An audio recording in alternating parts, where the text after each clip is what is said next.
Now, as we discussed about the different establishment procedures, how the functioning of democracy, how the division of powers happens, what is the concept of federalism, and how to understand democracy, the different forms of democracy, all these things, and the major role of political parties, what are the outcomes of democracy that we all have seen. Now, our focus of attention turns towards the final chapter, that is the challenges of democracy.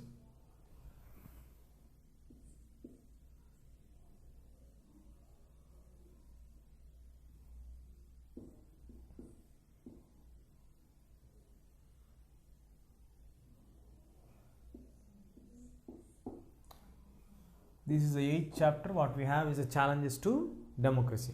So, what are the challenges to democracy? As we all know, thinking about the concept of understanding what are the challenges. Challenge is something which is difficult to achieve. It's not that we can't achieve. Challenge is something like which is very tough to achieve that one, which may be a difficult task to reach to that one. But we can do that. So the point is, what are the challenges of democracy? When we think about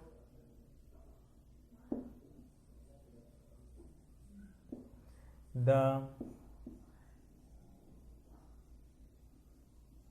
challenges, think about the challenges. What are the challenges of the present day? What were the major problems that we have? What would be the possible solution for this? What are the next things that have to be done to make democracy a lively one? Before going into the details, as you all know, you have observed, like in the entire world, we have nearly 194 countries in UN, United Nations. So, out of 205 or 206 countries, we have nearly 194 countries being the members of United Nations group. So, among these, we have 120 countries who follow democracy. So it is very clear fundamentally that out of 194, 120 are the democratic nations. The rest of the 74 countries are not following democracy, are not aligned towards democracy. They are having different various other forms of governments. So it's very clear for us that the fundamental question itself comes that nearly 1/4 of the countries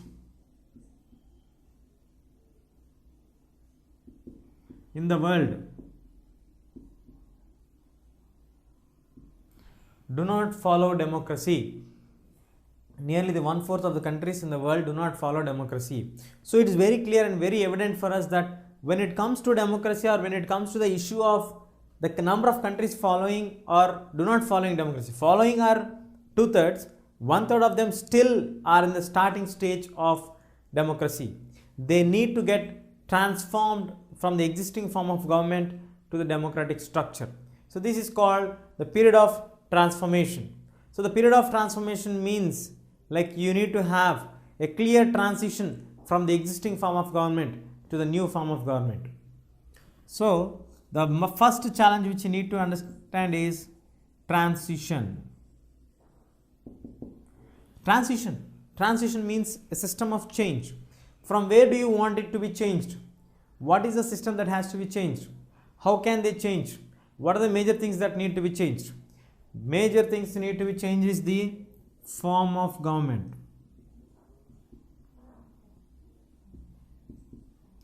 From the existing government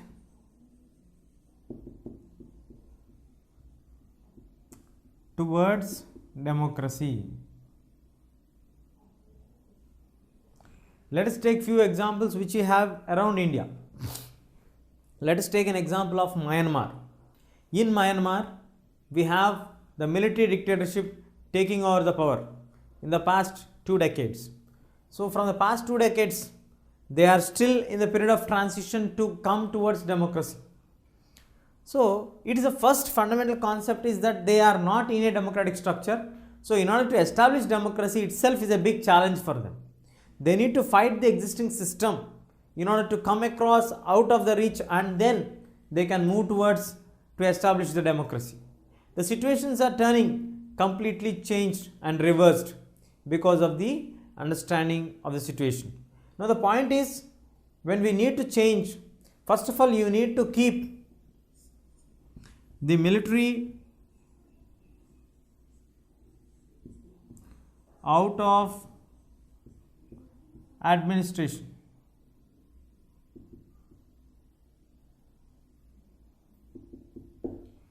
The military has to be kept out of the administration. That is a major tough task for the countries who are in a position or a period of transition from the existing form of governments to the modern form of democracy. When the period of transformation is required, first they need to alert or keep the military out of the control or concepts of administration. If you can do like this, if you can implement this one, we can obviously do certain things. We can obviously get the transformation done. But until and unless military is kept away from this, you cannot expect them that we can have a rapid change occurring from this. Because when we see the examples in Myanmar, you can see the military taking over the entire control, where no other political party dares to talk even against them. Then, when it comes to Pakistan, most of the times military dictators only take over power in Pakistan. Most of the times military rulers force the leaders to conclude treaties. Most of the times military leaders only take the in charge of certain segments. So these kind of developments should be arrested. In order to arrest these kind of developments, the leaders or the political scenario or the political leaders should take a stiff stand that to keep away the military from the regular administration transactions. If this can be done, then it would become easy for them to have a transition from the existing form of government to the modern form of government. If this is not done, it leads to the revolts, outbreak of the anger of the people. We have seen this example in Nepal. In Nepal, when the king tried to have all controls under him and he suspended the parliament, he abolished the parliament, he did not want to re-establish the parliament, then it rose the anger of the people. They went for strike. Lakhs of people moved out of their houses and brought effect on the day-to-day administration of the king's palace. So they came outside, they started to showcase their anger. So this kind of movements will be repeated in case if you do not be able to control the military successfully. And the anger of the people would be turning into a severe state, where we have seen in Egypt, the people have revolted in a very larger manner. In Libya, the military dictator Gaddafi was overthrown by the people's revolts. So these kind of things all will be the major turnouts when we are not able to manage military properly. One day or the other, soon or the later, you may get to chase the anger of the people.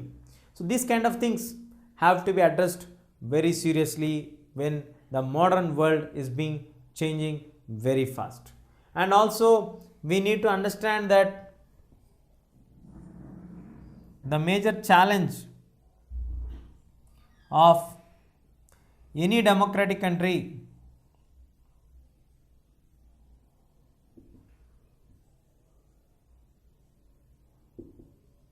is to reach to people.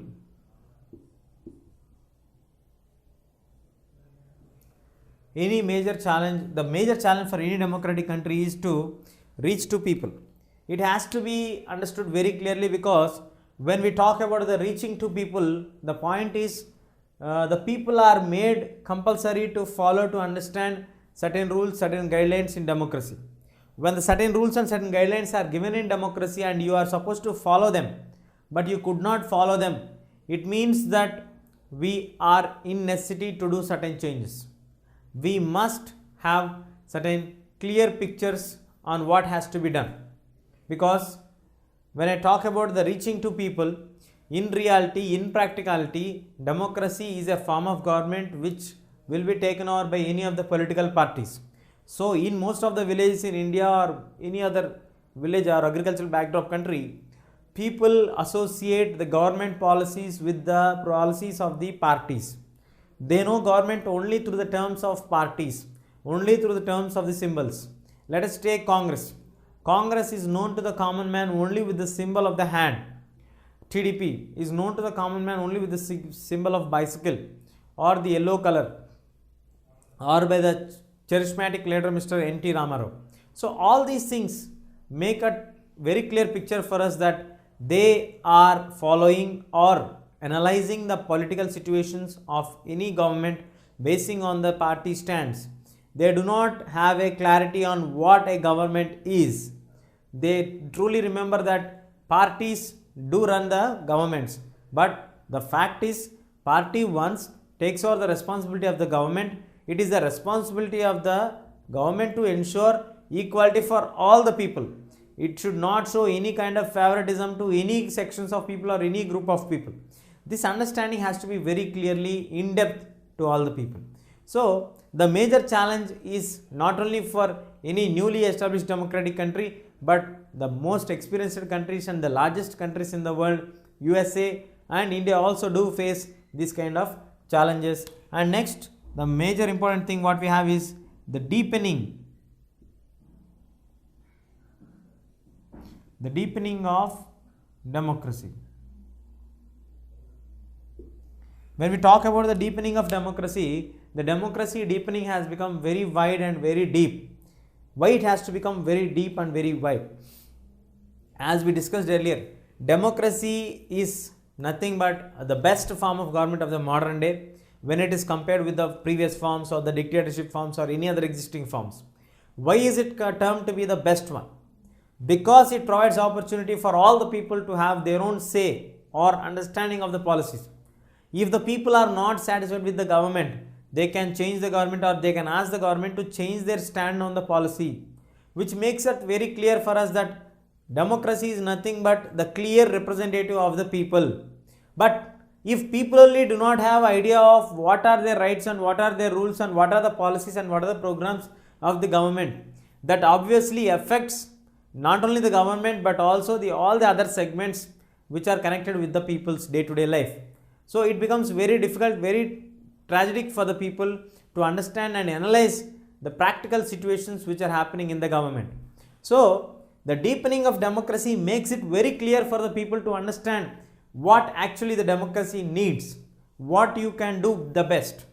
The best is behave in a clear picture, give people the clear picture of what has to be done, what is the idea that has to be done. So these all things are very, very important and requires to be taken care carefully. If the deepening is not provided for the democratic structure, it becomes centralized structure where you have union governments and the state governments may getting limited powers, and when it comes to the local bodies, the local third tier system do not have clarity or powers, so which will get the maximum number of villagers, the maximum number of people getting interacted to each other. So these all interactions are must and mandatory in democracy. If the local people are not getting interacted and connected with the policies, then they would not be understanding what the state government is doing, then they may not be understanding or maybe far away from what the union government want to do. So these all kinds of things will definitely affect the situations and brings democracy into a question mark situation. So it is clear to understand that we must have a proper understanding of democracy, and it is the responsibility of the governments to make sure that every individual or every citizen of the nation also should be able to understand what are the policies and how does the governments work. So in this way, it is really a very tough challenge to make the uneducated people or the connectivity very less in the villages, to make them to understand what is a democracy, how does it work, what are the policies of the government and all these things. So communication network plays a very vital role in these regards. So when our concept is like thinking about the challenges, we need to understand first of all what are the challenges. When do we call this as a challenge? When something is really a very tough situation comes over ahead, that is called a challenge, which means that you need to put your entire capabilities to fight against that one. These kind of scenarios will bring for us a certain new developments and changes. Out of the 194 countries which are registered in the UN and have the membership of UN, but only 120 countries fall under the category of democracy. Nearly 1/4 of the countries do not fall under the category of democracy. And now in these 1/4 countries, there are certain kind of revolutions going on, certain kind of changes occurring, and that is called the period of transition, which has to be changed first in the form of the governing system has to be changed, where for to have the existing change of the government from here to the new form of government, we need to understand clearly the military administration should be kept out of the regular administration. Military leaders, military capabilities, military dictatorship should be kept away. Military should be at the disposal of the leader, but not to make the leader to work according to the interest of the military. That is really a major tough question now when it comes to this transition period. And then we also have the challenges coming up, whether is it able to reach to the people or not, whether the entire structural levels are understood by the people or not, really the deepening of the democracy is being taught to the people or not. If the people are not able to understand how the democracy works and how can they prove that we have a structural democracy at the union level, state level and the local level, then it becomes a really tough point for them to understand practically what is happening or what kind of decisions have to be taken. Then it makes the people to become just merely inactive citizens, rather than making them an active citizens. They turn into subjects rather than being as the citizens. Now, as we try to understand what are the major challenges to democracy, let us now to think about the different political reforms.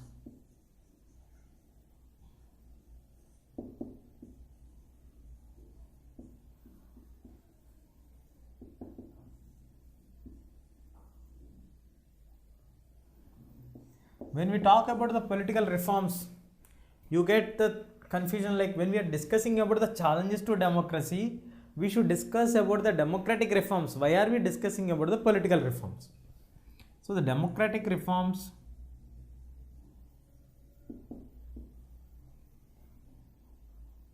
or political reforms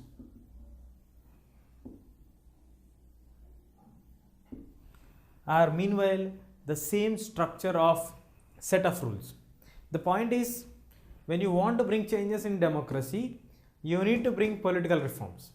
Political reforms are nothing but which brings the alignment to the democratic structure and the nature. So when the things are changing, you need to have a clear picture on what to be done and what has to be changed. Let us discuss this with an example. Earlier, when you used to make laws, like for example, let us take cricket.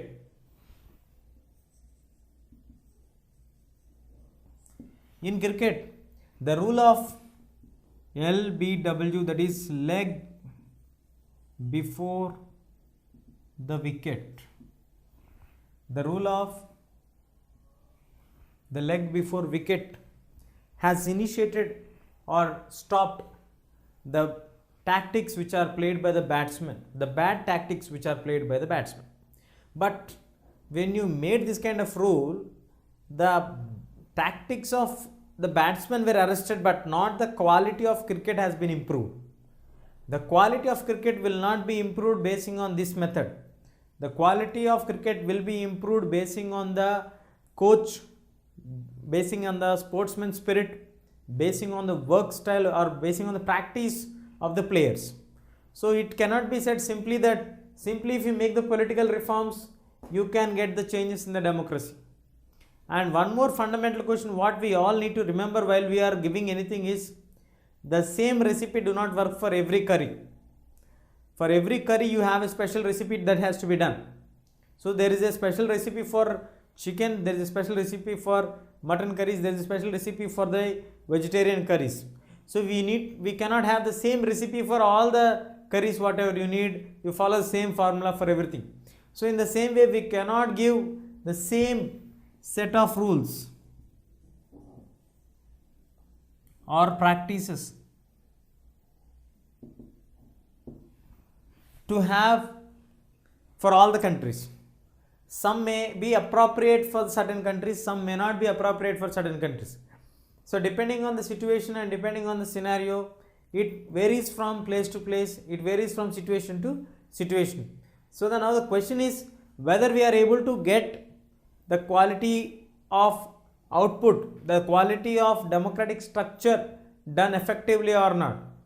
When we are thinking about the problems which can be solved by bringing political reforms, see, when certain laws are passed, it has to be kept in mind that that should be an incentive for the political leader, but not be a ban for the political leader.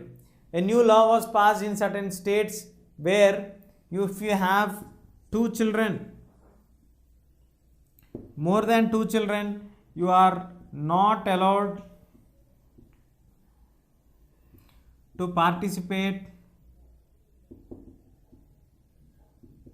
in politics. You are not allowed to participate in politics. This is a clear picture of what has to be done, because when many of the women are unintended because they are not having any right or any choice whether they should have how many children. So that has already been happened. Now if they want to be in politics and they have intention to come to politics also, this law makes them to be stopping barrier for them, because they cannot enter into politics because they have more than 2 children. This is really a tough thing. Let us have an example for a good law. RTI Act. The Right to Information Act, which came into force in 2005, brought us a special right, the special right to question the actions of the government, to ask whether the information seeking to anything, whichever the individual wants to know about the actions of the government, can definitely ask and get the information on that. So this act made us to enlighten the people on the way the government works. If there is any delay or if there is any kind of lapse that are going on, that can be questioned by using the Right to Information Act. So this is a good law. This provides or enhances beauty for the democracy. Now the point is, you cannot give the same kind of promises or same kind of suggestions to all the democratic structures, stating that these are the common for everything. You cannot use the same recipe for everything. The problem is there are different situations at different places. So the different situations has to be handled according to the local circumstances and the local needs. So these all are seriously has to be taken into consideration. That is the first point. The second point is, when you frame a political law or a political action has to be taken that reflects in the democratic structure, that reflects on the people. So whatever you want to do, make a law which adds beauty or which gets enhancement for the political understanding of the people, not on a question mark for certain sections of people. As we discussed earlier, the quality of cricket cannot be improved just by bringing certain rules and regulations. The quality of cricket can be improved by making the people or the players to participate effectively, the coach having a good trained coach, and all these things gets added beauty for them and also gets quality of cricket output. But when the quality of cricket output is not done properly, and if you don't have a proper coach, the players are not practicing properly, then you cannot expect that we will have the output clear or we will have the quality of playing of the games by the team. So the rules will not get the quality. So when the leg before wicket has been kept in the cricket, only the bad practice of the cricket batsman has been stopped, but not the way the batsman can act. The only way is it can be questioning him or it can be penalized him because he is standing before the wicket. So the point we have to remember is, when certain laws and rules are made, we have to understand the criteria that here, when we are making the laws and rules and regulations, that has to improve the quality, get the advancement towards them. In the same way, if you take an example for where the 2 years or the more than 2 children, if you are not intended to enter into the politics, that is really a doubtful law, because when you mix this kind of laws where the real question mark comes, because most of the people in India tend to have more than 2 children, obviously there is a question mark on larger sections of people who could not enter into politics. And when it comes to another example like RTI Act, the Right to Information Act provides a clear clarity on what has to be done when you need to get information. So the government laws or the political laws, when they are made, it has to be remembered very clearly that political laws should add boost up to the democratic structure. And we also need to remember one of the basic principle, that is political reforms leads to democratic practices.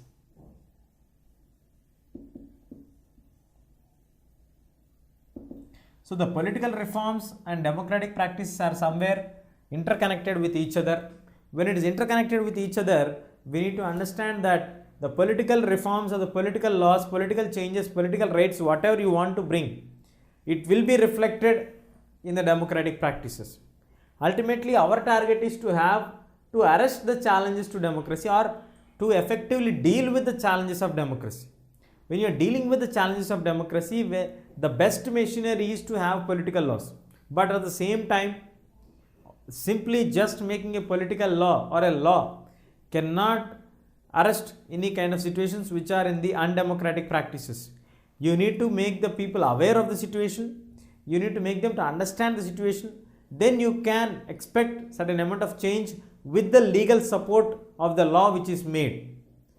Let us take an example of the political parties candidates filing their affidavits. The political party candidates right as that it has to be mandatory to file the affidavit. When the affidavit was made mandatory, people are forced to spend within that restricted amount of money. That is a political right where political practice has been implemented, which affected on the democratic practice. So when the law was made, the party candidates, whoever is contesting in the elections, has to have file the affidavit. The details have to be given, and afterwards there is a limit in the amount of the money that has been spent, and he has to register everything, whatever money he is spending, for how much he is spending, everything. There should be a list, and that is to be checked and verified by the election commission. This has arrested seriously the flow of money in the elections to a larger extent. We do not conclude that yes, everything has been arrested only because of this law, but the initiation of the law which was made by a legal action has made a good democratic practice to come up. The money that has been spent for political purpose has been become severely very less. So this kind of developments are required for us to have a clear understanding and to make democracy a truly successful one, and to make the challenges effectively, to accommodate the challenges and to address the challenges. So we have to remember the point here is that political reforms are leading towards the democratic practices. That's why when you use the word about the democratic reforms or the political reforms, both are used as the synonyms, because either you bring the political reform, it reflects in democratic reform. You bring the democratic reforms, nothing but you are doing the political changes. You are doing the changes in the laws. So that's nothing but these two are the synonyms which are used either case. So it is very clear for us to understand, when you want to think about the political reforms, you need to understand that you are going to change the democratic practices. Yes, we have various other set of rules as an example for us to discuss and understand what is actually happening and how can we get idea on the democratic challenges. Now, in order to understand the actual problems or how do the problems come up, let us do a case study on two different problems. One is a general scenario, what happens regularly, which everybody knows. Let us take an example of a challenge. What is a challenge? First, make a note of the challenge which we generally face. Let us take an example of doctors' absenteeism.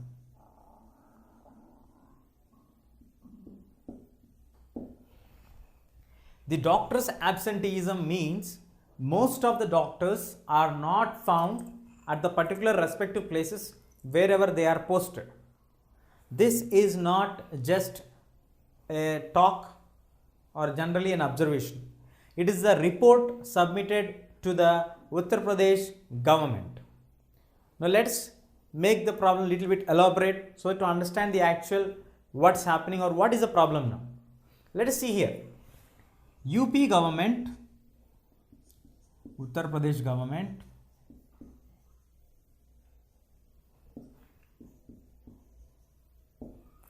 Uttar Pradesh government took a report of survey on the doctors' presence in the primary health centers. So, when the doctors are asked or checked whether they are present in the primary healthcare centers, why doctors are not present in the primary healthcare centers means these primary healthcare centers are located at village or towns, small towns. So the primary healthcare centers are mostly located in the villages. Now the problem is most of the villagers are not able to get access to any of the doctors because 90% of the doctors are unavailable to the villagers. They could not find any doctor coming to the village at all. Doctors come occasionally there, and most of the time they spend in the private hospitals in the cities and in the towns, and none of the doctors stay in the villages. So this is a brief summary of the report given by the authorities to the UP government. Let us take geographically what is the location of Uttar Pradesh. How many villages do they have? What is the basic occupation of the people there? So geographically,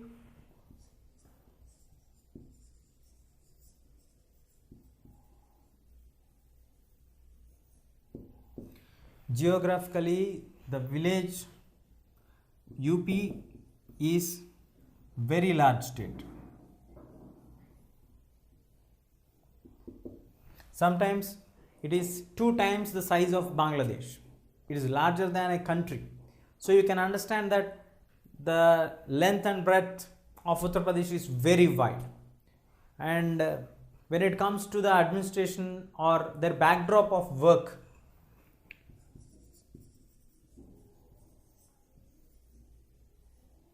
most of the people in villages, most of the people in Uttar Pradesh are having the backdrop of agricultural backdrop. So the agrarian reforms. So as 70 to 80% of Uttar Pradesh is 70 to 80% of Uttar Pradesh is completely village oriented, and this 70 to 80% of population depend on agriculture. So as most of the people depend on agriculture and most of them are lightly uneducated or have only the basics of education, and this brings us to the idea that maximum amount of population do lives in the villages.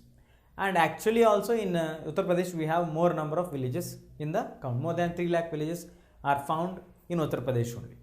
So now the problem is, as they are not exposed to the lifestyle of cities, as they are not exposed to the town setup, it is really difficult for them to find out the problem of how to approach to the city. And even if they move to city also, they don't know that for which problems they have to go to the doctors. Even for small things, they approach to the private doctors who are practicing at the nearby towns and pay huge amounts. The government is spending crores of rupees appointing the doctors and making them to be appointed in the primary healthcare centers as a basic duty of the government to make sure that a good health caretaker is present in the villages for everyone in the village. But the actual scenario is completely opposite to this. So now this is the challenge for you.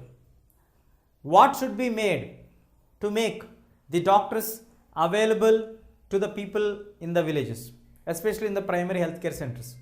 What are the suggestible methods? You can think of this and put it on the paper. Some of the possible solutions are given. I would like to enlighten on them also. But you still can remember the choice is that there is no right or wrong option. It cannot be judged that this is right or this is wrong. Any option of your choice can be given, but you need to give the reason for why you have chosen that kind of option for them, or why you want to make like that. Let us tell me like some of the possible solutions are, first one is, it should be made mandatory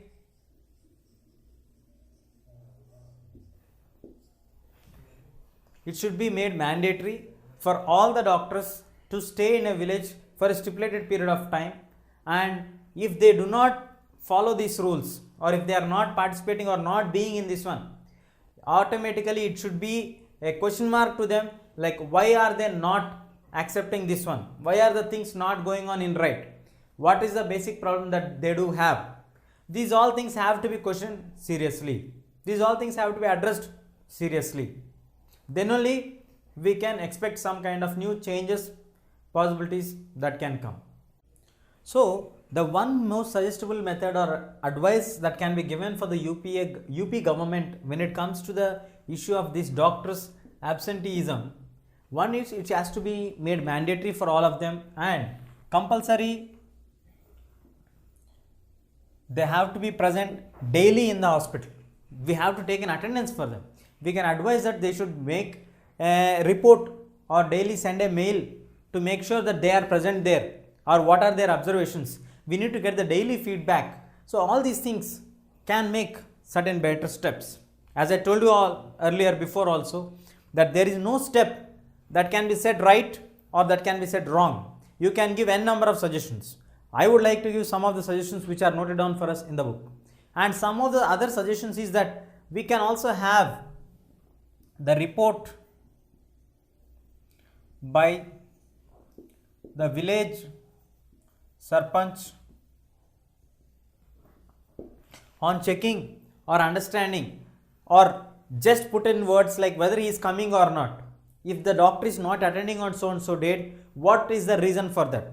So he can have a check on that, and it will also be binding for the doctors that yes, there is someone who is going to be vigilant on us, someone who is conscious on our attendance, someone who is checking everything whether it's happening or not.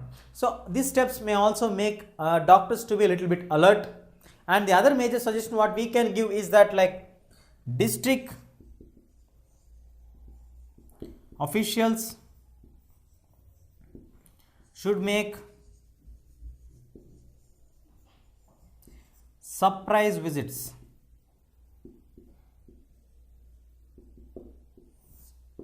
The district officials like the district collector, the district health officer, the superintendent of police, any official who is in the administration side on the top level of the district, as it is the responsibility of the district officers to ensure that everything goes smoothly in the district. So they also can make a surprise visits to the villages, to the primary healthcare centers, and check it whether actually the doctors are present there or not. So these kind of few suggestions can definitely bring lot of change in the doctors absenteeism. So we can definitely arrest from 50 to 60% of the doctors absenteeism, and it is also be made binding on the doctors initially as soon as they enter into the study of doctorship, that compulsory they have to do a contribution towards the society by working in the villages for a certain period of time. So these all things can add up and bring down the doctors absenteeism to completely null or zero. This is somewhat my suggestions, what I feel, or what you can also quote some of your suggestions. There is sufficient place given for you in your books, so you can try out some of the examples, and you can also take some other problem which you feel like it has to be addressed. So just make down the note of the problem and try to jot it down, what are the possible solutions that you can do for that one. We would like to discuss one more problem what we have now, that is the political funding. What about the political funding that do we have? Is the political funding sufficient for everybody? What we have present now? Or what are the other possibilities? We shall check out, and first let us try to understand what is the problem. Then we can do what are the necessary steps that can be taken up clearly. The other major problem, like why do we have these many issues when we have an efficient political leaders? The problem is, let me try to understand, make it clear for you, like what is a major challenge of the present day, not only in India but in the entire world. The major challenge is political funding. The challenge is political funding. The political funding means it's a report. Again, we can't simply talk on whatever topic you want. All the MPs,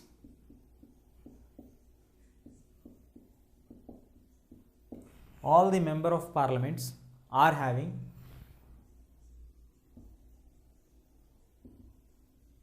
the property of worth rupees 1 crore or more. The word of the dialogue, which it clearly reveals that, like, when it is very clear, all the MPs, there is no exemption to anyone, all the MPs do have properties of worth more than 1 crore, which means like all are millionaires, billionaires. The question is, if this kind of statements reveal for us about the member of parliamentarians of a large democratic country in the world, in which 70% of people are still having their daily per capita income less than 10,000 rupees per head. So it clearly reveals for us that the percentage of people who can contest in the elections or who can participate in the politics depends only for highly privileged people.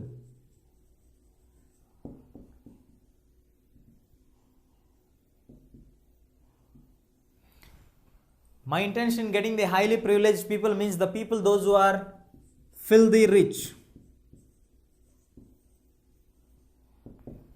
So only the rich people can participate in the elections. Only the rich people can contest in the elections. Only the rich people can bear all the costs or the things which are necessary to do in the politics. This is the challenge now. What are your possible solutions that you can suggest? It is really a tough challenge, because you can't say, I am not worried about a politician.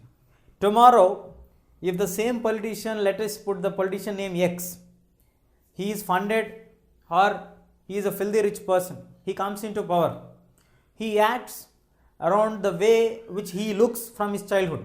He do not know what is a problem, he do not know who is a common man, he do not know what is a village backdrop. He never has been facing any kind of problems or any kind of loss or value of money or anything.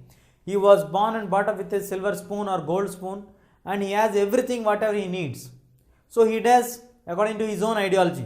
He do not want to understand what are the problems of a common man. So these kind of leaders are going to decide the future of 70 to 80% of the Indians who are working hard daily to earn something. So really it's a most important and crucial problem which need to be addressed very seriously. Now the problem is, when you start to give the solutions, first of all, the government should take the initiative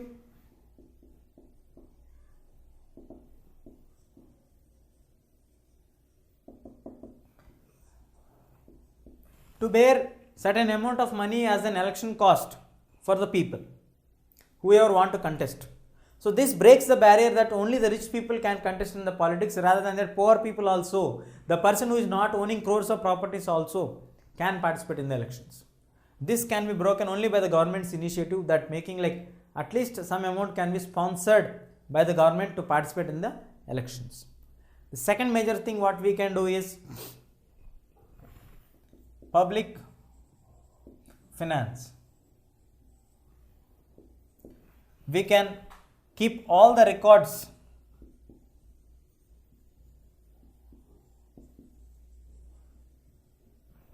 of political parties.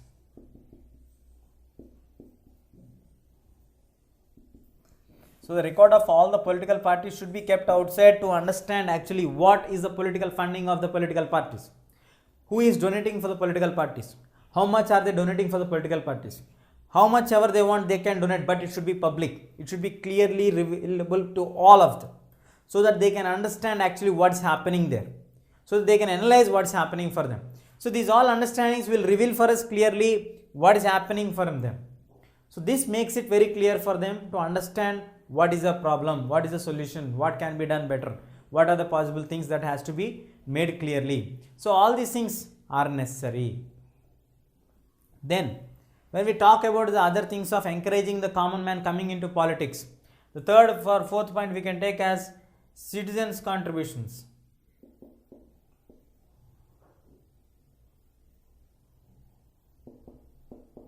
We can also encourage the citizens' contributions after making the records public to contribute for the candidates whom they like voluntarily, and that can be removed from the income tax. So once you donate the money for the election campaigning, that can be exempted from the income tax records. So these all things makes us very clear that he had certain kinds of clarity on what to be done. And this issue is not a turned out issue from today, because it is an open issue for every time. Because this is a scenario where most of the Indians do not feel like they are connected to politics, because politics is a very costly affair. Politics is something it's only for the rich people. Politics is something which can be done only or managed by only rich people. This kind of scenario, this kind of mindset has to be changed. This scenario has to be broken down completely. We need to invite the young and the poor people who know what is the value of the real life. They only can understand the problems. That is the reason why when the constitution has been drafted, there has been a clear specification of giving reservation for a certain categories of people in order to bring them into light and enlighten them, and to know actually what are the problems that are happening from that particular section representation. So these all are the efforts made by the constitution framers, but still it is not turning into reality. There is somehow we are lagging behind. So if the problems are not addressed clearly, it again turns to be a major challenge for democracy. So like this, you can put down your options, you can check all the problems which you feel that these are problems. Just note down the challenge, try to think and focus on what are the possible solutions that can be suggested. Once you start to focus on the possible solutions what can be suggested, that reveals for you the situation like, yes, we have a problem here, this has to be addressed. This is not only for democracy, it can be on anything. You can use this in your personal life also. You can connect it to a problem what you are getting in access to a situation. So what are the things that have to be done by me? What are my mistakes? What are my positives? So then you can correct yourself very easily. So please plan like this. And now we will try to redefine democracy. How can we redefine democracy? In our journey towards understanding the democracy, especially when we started it in the grade 9, that is in the previous year, we tried to understand what are the factors that provoked the people to turn towards democracy, like dictatorship,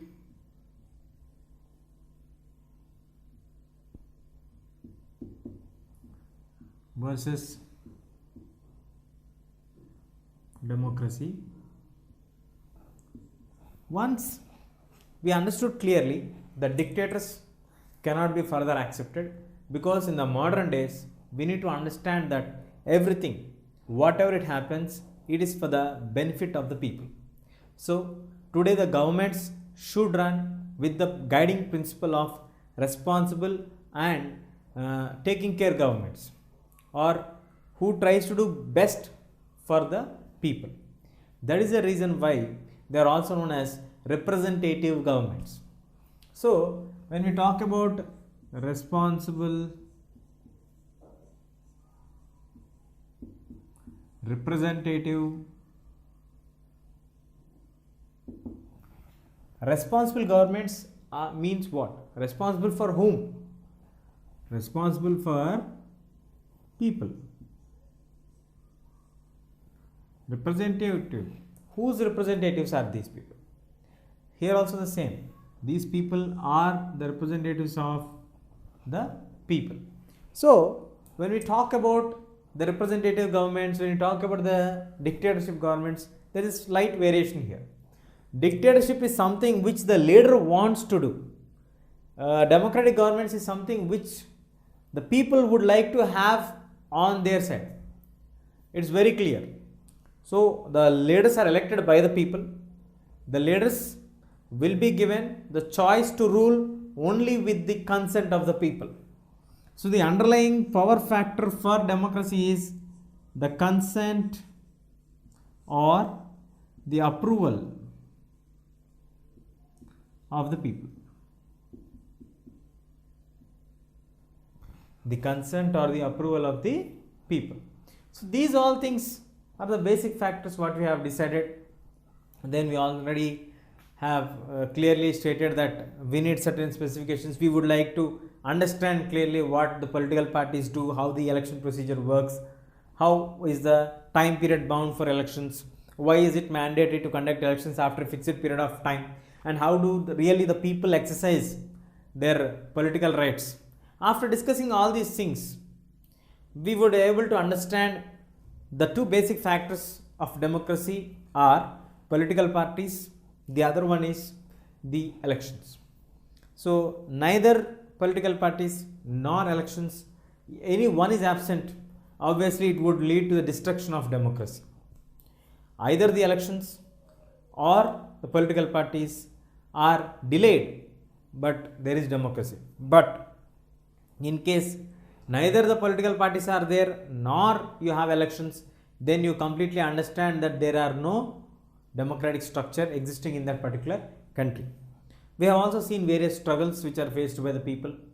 If you remember, we analyzed clearly how did the differentiation of people, the communities, the culture has been accommodated in Belgium, whereas it was not accommodated in Sri Lanka, which led to the civil war. So after having a thorough understanding on all these basic facts, now we can come to a conclusion that democracy still needs to improve. As we discussed earlier, democracy itself, when we understand about the democracy, first of all the challenge of democracy is to turn towards democratic structure. From the monarchic style, from the aristocracy, you turn out towards democracy. That is a fundamental challenge or the basic challenge. And once you turn into democracy, again you need to get some more challenge to be overcrossed. As the time passes on, the tests for democracy do not get end. Why they do not get end? Because the way you understand the democracy is a continuous process. It is an evolving process. You can't say this is the end of democracy. The democracy goes on evolving as the time passes on. So when the time passes on, when new challenges come up, new tasks come up. So depending on the tasks, depending on the challenges, you need to understand yourself what is actually happening and how you need to circulate them and how you need to accommodate them. In the examples of this Belgium or in Sri Lanka, we have understood clearly when you are able to accommodate them, you can successfully have a democratic structure. When you are not able to accommodate them and when you go for taking sidelines of any one group of people, obviously it would lead to some destruction in the society. Now coming to the point of conclusion, like when we come to redefining democracy, why do we need to redefine democracy? What are the factors that led us to think on the redefining of democracy? When we talk about the democracy, first point is the major concern: rulers should have full authority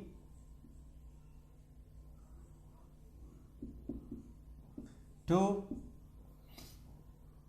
take decisions. When I say ruler should have full authority to take decisions, because most of the times the political parties are controlled by the big corporate groups which are funding them whenever they need it. So this kind of attitude, this kind of the behavior which is in the present day society has to be stopped. The rulers means the people whom the real public has trusted on them and voted in the favor of them in order to get them into power and gave a free hand for them to rule the system, govern the government. But in actual reality, the things are not going in that way. They are sidelined. They are not being followed in the similar manner. So these kind of things has to be arrested severely. These things should not happen. This should be questioned strictly, because the rulers or the people who have trusted the rulers and voted in the favor of them, expecting that they would be good and benefiting them on a larger scale. But the point is, when the people have trusted somebody and these people are working for the big corporate tycoons, would obviously result in the destruction of the common man's life. So this has to be checked severely. The second major fundamental thing what we can understand is that through elections,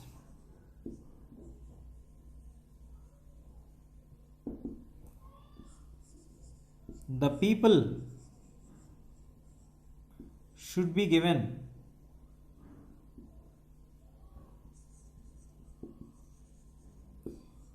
free and fair choice. So when I say free and fair choice, you may get a doubt, sir, we obviously have a free and fair choice, no? Why should we have a point again stating that we should have a free and fair choice? When I say that we should have free and fair choice, the point is free from any kind of pressures, fair in respect to the candidates.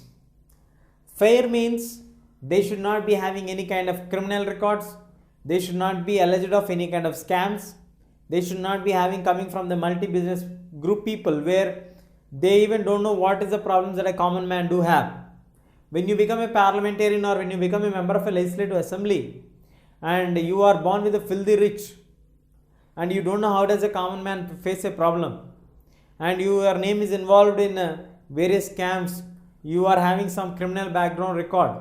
So all these things would definitely affect the administration and the people would not be able to trust not the leader but the democratic structure, because people start to question them and people start to misunderstand that this may be the real democracy, but in actual terms that's not real democracy. When we discuss about the different issues, like for example the current existing ruler is not working to benefit of the people, he is not up to the expectations of the people. Obviously we should have a choice in a free and fair manner to remove the existing current rulers. So these kind of things have to provide for us the true picture of democracy.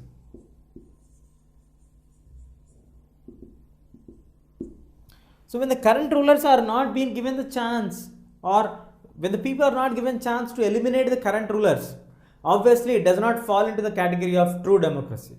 As I told you earlier, the candidates should have a good and proper record. While these all things do matters, because if a leader of a political party is having with a criminal record and he is alleged with similar scam complaints against him, or like he is a corrupt person, obviously it would give a wrong impression for the people that he may lead the country also towards a corrupt practices. So these all have to be checked clearly. This is very important task on regards to democracy. And as I told you earlier, democracy do have certain limitations, but these certain limitations should be on the ruler's part. The ruler's part should be restricted with the constitution's basic rules.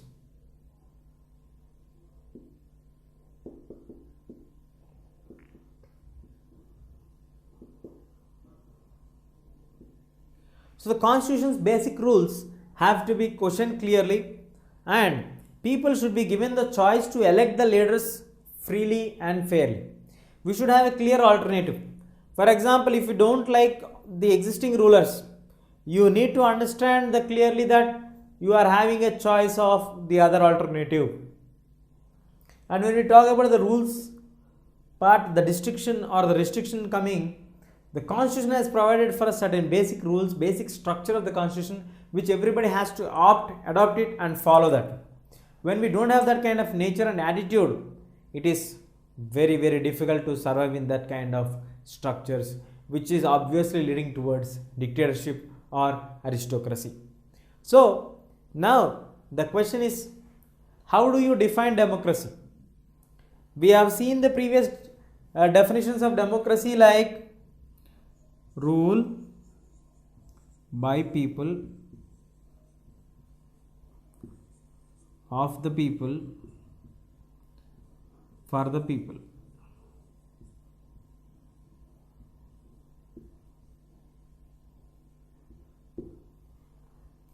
So, rule by people, rule of the people, rule for the people. When we talk about these kind of words, we feel like yes, really people are having a clear and they can definitely question the government. But in actual terms today, the modern democracies are not like that. They have turned into a different shade. The people are having just a mere choice of electing out of two anyone. That is the right to vote. Simply right to vote does not provide all the political rights, or just simply participating in the elections do not provide all the political rights. People should have a clear choice of understanding whether the laws are in favor or not. If the laws are not made in the favor of the citizens, the people should raise their voice and start to question the points like, why is this law made? Why is this particular article brought into existence? Why is this particular law being drafted against the interests of the people? This active participation of the public is very much required to make a democratic structure really a successful one. We do understand that the people do not have much time to understand actually what are laws, what are the existing things. They are very busy in everyone's personal life and they open their eyes only when the term comes, like when they are being affected with the laws which are passed by the government. If people are cautious and vigilant, which is one of the basic factors of democracy, then immediately the actions of the government can be questioned, and these actions, when they are questioned, government will have a chance in understanding what is the people's pulse. Once the people's pulse is understood, no government dares to go against the people's interest or the pulse. So it is very, very important for the public to react firmly when there is anything that is moved against the interest of the public. And why we need to redefine democracy is our understanding has gone beyond the basic structure of democracy. We have seen various genres of democracy, various heights of democracy, various struggles towards democracy, the gender inequalities and everything. So now it is a time to redefine the democracy and change the definition of democracy. The task is in your hands. One small logic is there behind the democracy. The actual functioning of democracy do really require certain basic qualifications, certain basic criteria. We cannot simply say that this country is following democracy just by looking at the political structure. We need to understand whether they have a multi-party system or at least two parties. Do they really offer a choice for the people to elect, and do they really provide an opportunity to dethrone the existing rulers with the constant periodic elections? So these all are certain things which we have learned, we have understood, we have analyzed through various examples to understand the democracy.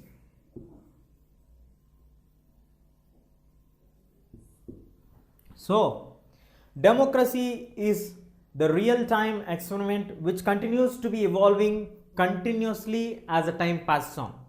See, in the early 19th century, the people thought of having a government which was elected by the people.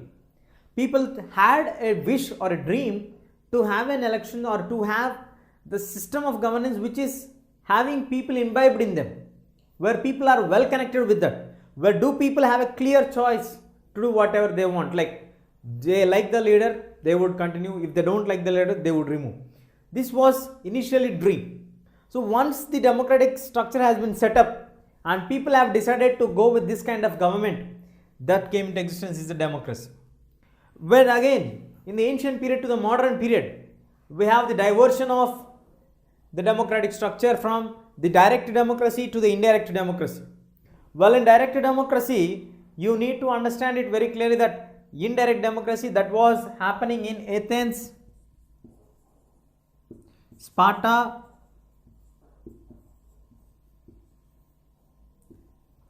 located in Greece, the Greece city-states.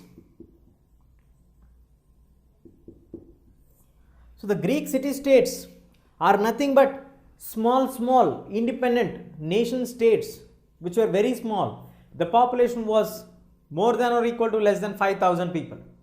So it was very easy and very comfortable for them to gather, to discuss, to collect the opinions from all the people, then they would further proceed for that. But if you take an example of India or China or USA, where the population is in crores, and in India if you take in billions, in China also. So it is a very difficult and almost an impossible task to gather all the people, to collect their opinions and to proceed further. These all things are practically impossible in democracy, that too to have direct democracy. So the system has evolved into an indirect democracy, where this is an example of the direct democracy. The system has brought out an alternative called representative democracy.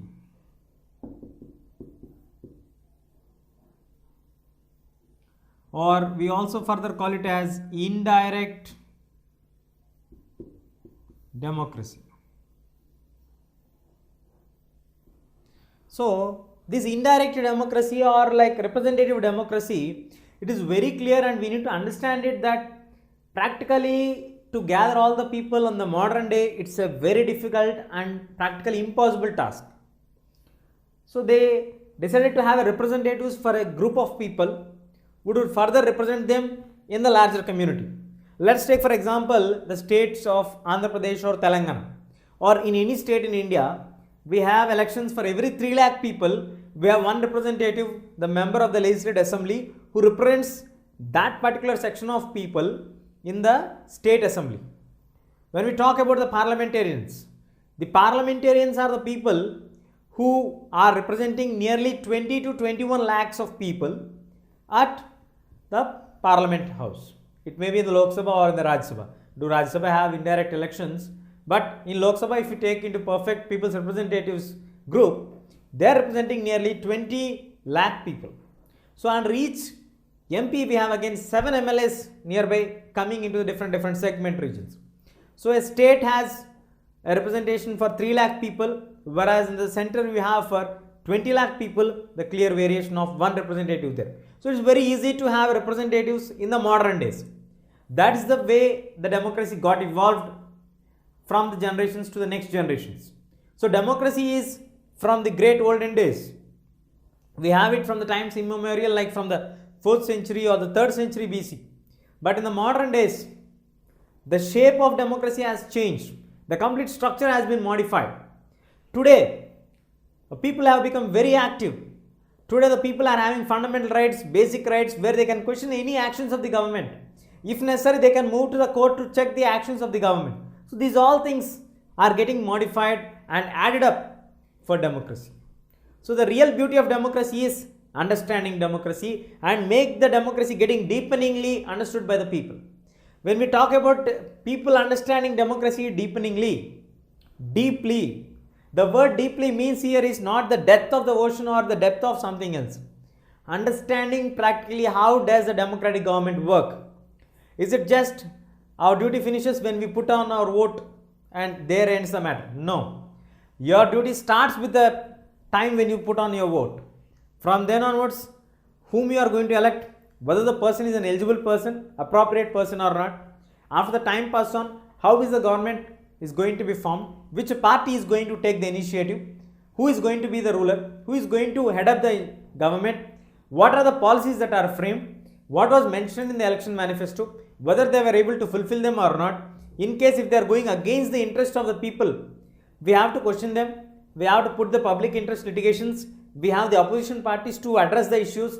So these all things are understanding of democracy. Even today, after 60 years of India got its independence, today we have poverty in existence, today we have inequality in existence, today still in some villages we have the caste discrimination in existence, even today we have economic disparity between larger sections of people. So if truly democratic structure is in existence, why are all these problems not being sorted out till now? So it means that there is a still lack of understanding of democracy in many parts of India. We need to educate the people to make them to understand and get them involved in the democratic structure. This will make the democracy to be a true democracy. And your task is now to define the democracy, and you need not worry about how should be the democratic definition of democracy, because we don't know whether which is right or which is wrong. Forget about the right or wrong. Focus on the definition of democracy and write in your own words, but be able to justify why you are using that particular words in defining democracy. If you fail to explain the wording of your definition, then it would obviously be wrong. Rather, if you are able to justify it, then it is 110% right. Your definition is your understanding towards democracy. So there is no dictionary meaning to define democracy. The dictionary meaning of democracy has been waived off. It's an old definition of democracy. You people, after you have a thorough tour for 2 years of understanding democracy, now I think you all are capable to understand what is democracy, what does it do, practically what are the possibilities, what are the negativities. These all you can understand. So the fact of understanding democracy is very clear. Only thing is you should be able to understand how is the working of democracy going on practically. Take few examples, study them thoroughly, then come to a conclusion and put it in the words which are appropriate to the modern scene of democracy. So try to define it. There is no definition like good or bad unless you are able to redefine or give a meaning of the word for what you have used it. If you fail to give the meaning of the word for what you have used it, then obviously it could be a bad definition. But try to make a good definition for democracy. It is a valid point because after studying for so many units for past 2 years, I think you all can do it very well. So all the best, do it very well. So this is the journey of democracy, practically, fundamentally, basically. So all the aspects has been covered in this, and this could be giving you a better understanding of what actually the political scenario of India, political setup of India, political structure, rights, everything. It's clear for all of you. So it would be right for you to go further ahead and define democracy.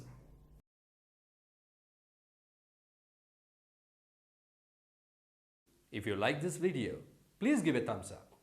Please subscribe to our channel to get more videos on CBSE syllabus.